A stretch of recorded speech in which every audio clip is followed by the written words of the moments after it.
Hello दोस्तों, स्वागत है आपके अपने YouTube channel artist Anjali Rathore में। मैं हूं अंजलि राठौर और मैं लेकर आई हूं इंडियन हिस्ट्री ऑफ आर्ट का जो हमारा टॉपिक है सिंगरिया की गुफाएं। हमने आपको बताया था इसके पहले वीडियो में कि हमारा जो आज का टॉपिक होगा वो है सिंगरिया की गुफाएं। दोस्तों, इसके पहले वीडियो में हमने बाघ की गुफाओं के बारे में बात किया था और आज हम बात करेंगे सिंगरिया की गुफाएं। तो दोस्तों, सिंगरिया की गुफाओं का जो समय काल है वो है 5वीं सदी, 5वीं शताब्दी है इसका समय काल। और ये कहाँ स्थित है इसके बारे में हम बात करेंगे। दोस्तों, कोलंबो जयवर्धना कोट्टी से 165 किलोमीटर उत्तर पूर्व मटाले जिले में 100 फीट ऊंचे शिलाखंड पर यह गुफा श्रीलंका में स्थित है। तो दोस्तों, कहाँ पर स्थित है सिंगरिया की गुफाएं? तो सिंगरिया की गुफाएं श्रीलंका में स्थित हैं। एक बार हम फिर से देख लेते हैं। कोलंबो जयवर्धना कोट्टी से 165 किलोमीटर उत्तर पूर्व मटाले जिले में 100 फीट ऊंचे शिलाखंड पर यह गुफा श्रीलंका में स्थित है। और इसकी खोज कब और कहाँ हुई थी, किसने की थी? तो दोस्तों, इसकी खोज 1830 ईस्वी में मेजर फॉर्मस ने की थी। तो दोस्तों, सिंगरिया की गुफाओं की खोज 1830 ईस्वी में मेजर फॉर्मस ने की थी। आगे चलते हैं हम। ये प्रतिलिपि पेस्टल व छाया विधि से बनाई गई है दोस्तों, तथा ये प्रतिलिपि कोलंबो संग्रहालय में संग्रहित है। दोस्तों, जो प्रतिलिपि बनाई गई है पेस्टल विधि से, वो प्रतिलिपि कोलंबो संग्रहालय में संग्रहित हैं, जिसमें कि 13 आकृतियाँ पेस्टल माध्यम में हैं और 8 आकृतियाँ छाया माध्यम में हैं। तीसरा पॉइंट है हमारा दोस्तों, 1889 ईस्वी में मिस्टर मुरे ने इसकी प्रतिलिपि तैयार की थी। दोस्तों, 1889 ईस्वी में मिस्टर मुरे ने इसकी प्रतिलिपि तैयार की थी। दोस्तों, सिंगरिया की गुफा राजा कश्यप से संबंधित है। दोस्तों, एक बात और हम आपको बता दें कि सिंगरिया की गुफा श्रीलंका के 7 विश्व धरोहर स्थलों में से एक है। दोस्तों, आप हमारे साथ जुड़े रहिए लास्ट तक। सिंगरिया की गुफाओं के बारे में कुछ हम रोचक जानकारियाँ आपको देंगे। चले चलते हैं नेक्स्ट पॉइंट की तरफ। नेक्स्ट पॉइंट है हमारा गुफाओं का निर्माण। दोस्तों, गुफाओं का निर्माण धातु सेन ने 461 से लेकर 469 ईस्वी के बीच कराया था एवं इस गुफा में चित्रण कार्य कश्यप प्रथम ने कराया था। दोस्तों, अब हम इसके गुफाओं के बारे में बात कर लेते हैं। इस गुफा में 6 अंतः कक्ष हैं। दोस्तों, इस गुफाओं में, सिंगरिया की गुफाओं में 6 अंतः कक्ष हैं, जिसमें से 2 अंतः कक्षों में 21 रूपा यानी स्त्रियां हैं, जो कि पिंडुरंगल चैत्य की ओर जाती हैं। दोस्तों, सिंगरिया की गुफाओं में 6 अंतकक्ष हैं, जिसमें कि 2 अंतकक्षों में 21 रूपा यानी स्त्रियां मिली हैं, जो कि पिंडुरंगल चैत्य की ओर जाती हुई दिखाई देती हैं। शेष अंतकक्ष में कोई चित्र नहीं मिला है। दोस्तों, सिंगरिया की गुफाओं में जो शेष अंतकक्ष बचे हैं, उनमें कोई चित्र नहीं मिले हैं। 21 रूपा यानी स्त्रियों के चित्र 2 अंतःकक्षों में क्रमशः ए में 4 व बी में 17 चित्र बने मिले हैं, जिसमें कि एक पुरुष चित्र मिला है।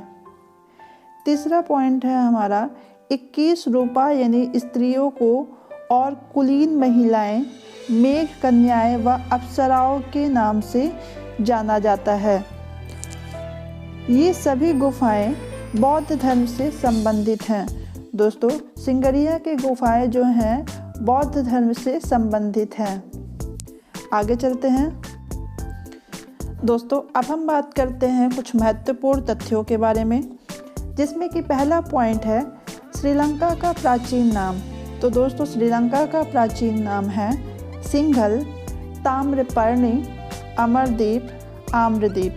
तो दोस्तों श्रीलंका का प्राचीन नाम क्या है? सिंघल, ताम्रपर्णी, अमरदीप, आम्रदीप। दूसरा पॉइंट है हमारा 3री शताब्दी ईसा पूर्व में भारत के मौर्य काल के सम्राट अशोक ने अपने पुत्र महेंद्र को बोधि वृक्ष की शाखा लेकर एवं पुत्री संघमित्र को बौद्ध धर्म के प्रचार हेतु श्रीलंका भेजा था। दोस्तों 3री शताब्दी में ईसा पूर्व में भारत के मौर्य काल के सम्राट अशोक ने अपने पुत्र महेंद्र को बोधि वृक्ष की शाखा लेकर एवं पुत्री संघमित्र को बौद्ध धर्म के प्रचार के लिए श्रीलंका भेजा हुआ था। इन्हीं से श्रीलंका व भारत के बीच सांस्कृतिक आदान प्रदान शुरू हुआ था। दोस्तों महेंद्र और उनकी पुत्री सम्राट अशोक की पुत्री संघमित्र के कारण ही भारत और श्रीलंका के बीच सांस्कृतिक आदान प्रदान शुरू हुआ था। आगे चलते हैं। दोस्तों हमारा तीसरा पॉइंट है श्रीलंका में आधुनिक समय में मुख्य सांस्कृतिक केंद्रों में अनुराधापुर। दोस्तों श्रीलंका में आधुनिक समय में मुख्य सांस्कृतिक केंद्रों में अनुराधापुर, पोल्लनरोवा कैंडी थे। दोस्तों श्रीलंका में जो आज के समय में मुख्य सांस्कृतिक केंद्र हैं वो कौन से हैं? अनुराधापुर, अनुराधापुरा और पोल्लनरोवा कैंडी हैं। आगे चलते हैं। 4th पॉइंट है हमारा श्रीलंका के प्राचीन चित्र ठिकानों का उल्लेख बुद्ध घोष द्वारा 5वीं शती में रचित विशुद्ध मग्न नामक ग्रंथ में किया गया है। दोस्तों श्रीलंका के प्राचीन चित्रों का उल्लेख बुद्ध घोष द्वारा 5वीं शती में रचित विशुद्ध मग्न नामक ग्रंथ में किया गया है। 5वां पॉइंट है हमारा सिंगरिया जिस पहाड़ी पर स्थित है उसकी आकृति सुस्ताते हुए शेर के समान है। दोस्तों सिंगरिया जो है वो जिस पहाड़ी पर स्थित है उसकी आकृति सुस्ताते हुए शेर के समान है, सिंह के समान है, और इसे सिंहगिरी भी कहा जाता है और इसे लॉयन रॉक्स के नाम से भी जाना जाता है। दोस्तों हम आपको बता दें सिंगरिया की गुफाएं जो हैं वो जिस पहाड़ी पर स्थित है, जिस पर वो सिंह बना हुआ था, तो उसे लॉयन रॉक्स के नाम से भी जाना जाता है। कालांतर में यह सिंगरिया कहलाता है। सिंगरिया की गुफाएं।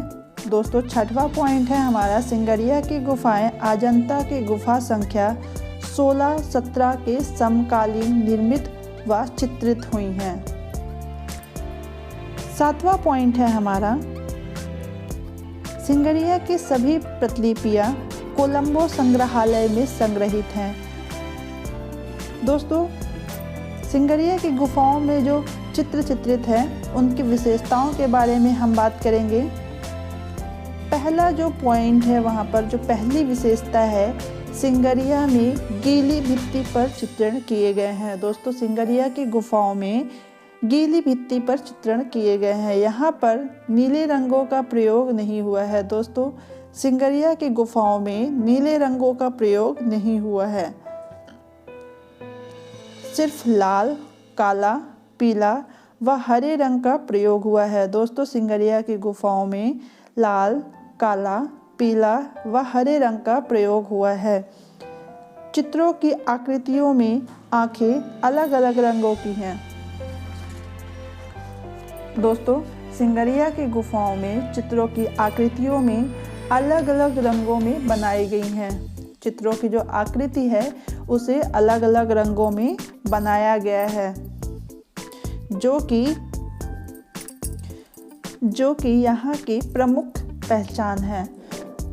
दोस्तों सिंगरिया की गुफाओं में जो चित्र चित्रित किए गए हैं उनमें जो आकृतियाँ हैं वो अलग अलग रंगों की बनाई गई हैं, जो कि यहाँ की प्रमुख पहचान है।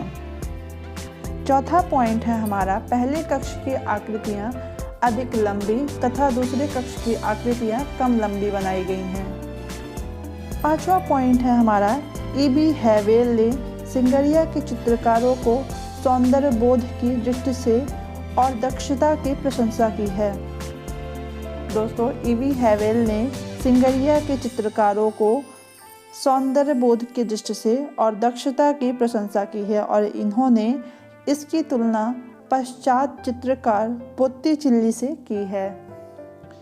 छठवां पॉइंट है हमारा, यहाँ की आकृतियाँ भीड़ भाड़ वाली ना बनकर एवं युग्म रूप से अंकित हैं।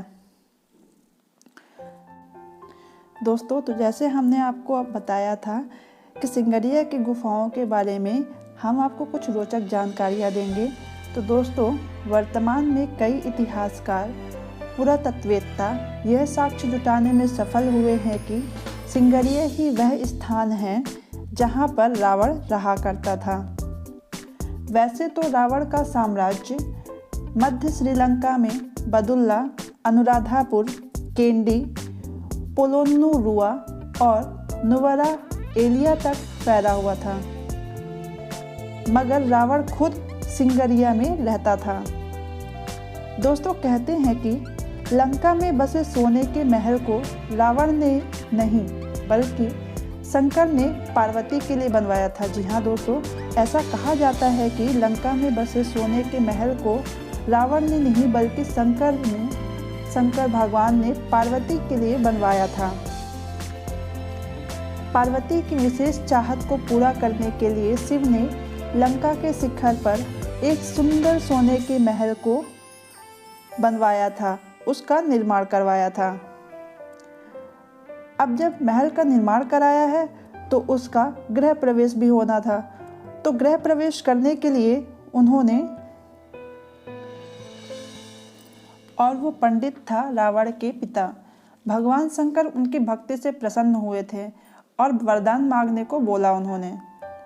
भगवान शंकर ने उनकी भक्ति से प्रसन्न होकर कहा कि तुम वरदान मांगो। रावण के पिता प्रभु के दर्शन को ही अपना वरदान मानते थे, लेकिन रावण की माँ का मन लालच आ गया था। दोस्तों, रावण की माँ के मन में लालच आ गया था और उन्होंने वह महल ही वरदान में मांग लिया था। दोस्तों, अब आपको पता ही चल गया होगा कि सोने की महल रावण ने नहीं भगवान शिव ने बनवाई थी पार्वती जी के लिए। तो दोस्तों, आपको ये जानकारी कैसी लगी है आप कमेंट के जरिए ज़रूर बताइएगा। ऐसी ही रोचक जानकारियाँ हम आपको लाते रहेंगे। दोस्तों, अब हम कुछ और बात बताते हैं आपको। 5वीं सदी में श्रीलंका की राजधानी अनुराधापुर थी। दोस्तों, 5वीं शताब्दी में श्रीलंका की राजधानी अनुराधापुर थी और उस समय राज करते थे राजा धातुसेन।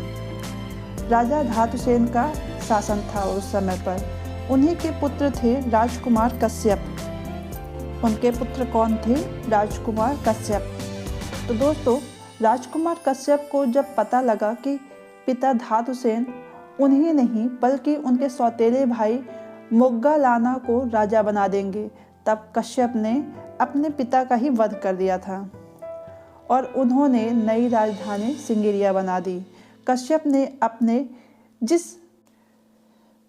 सुंदर महल को 7 वर्षों में तैयार किया, कड़ी सुरक्षा की तैयारी की, अंततः मोग्गालाना ने उसे जीत लिया। लेकिन मोग्गालाना का यह दुख था कि वह कश्यप को मार नहीं पाया। दोस्तों, युद्ध के बाद मोग्गालाना भारत भाग गया और फिर कुछ समय बाद शक्तिशाली होकर पुनः वापस लौटा और उसने राजा कश्यप से युद्ध किया और उसमें उन्होंने परास्त कर दिया।